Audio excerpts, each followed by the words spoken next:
মোবাইলে বিবাহ পড়ানো বৈধ কিনা, এটা প্রবাসীদের বেশিরভাগ জানার প্রশ্ন।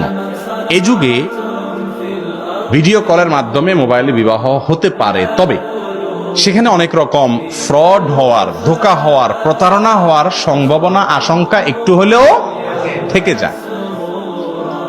সকিনারের বিয়ে হয়েছে, জরিনারে ঢুকে দিস, হতে পারে কি পারে না?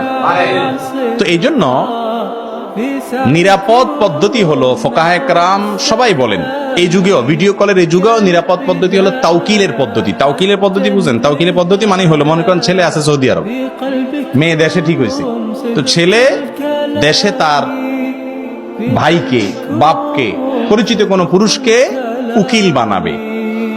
উকিল মানে কি? প্রতিনিধি। তাকে প্রতিনিধি নিযুক্ত করবে, বলবে তোমাকে আমি দায়িত্ব দিলাম দোস্ত, অমুক মেয়ের সাথে অমুক এই গুণ বৈশিষ্ট্য, এই নাম, আমার পক্ষ থেকে বিবাহ অনুষ্ঠানে দুজন সাক্ষীর সামনে দুই পক্ষের মুরব্বীরা থাকবো, আমি দূরে আসি, আমার পক্ষ থেকে আপনি প্রস্তাবটা পেশ করবেন। তো তিনি বলবেন যে অমুকের ছেলে অমুক অমুক দেশে আছে, আমার দোস্ত, সে আমাকে প্রতিনিধি বানাইছে, তার পক্ষ থেকে আমি প্রস্তাব করছি বা কবুল করছি, বাস এতে বিয়ে হয়ে যাবে। কথা কি বুঝতে পারছি? এখানে সে নিজে নাই, কিন্তু তার প্রতিনিধি সশরীরে আছে, ধোকার সম্ভাবনা একটু কম, নিরাপদ।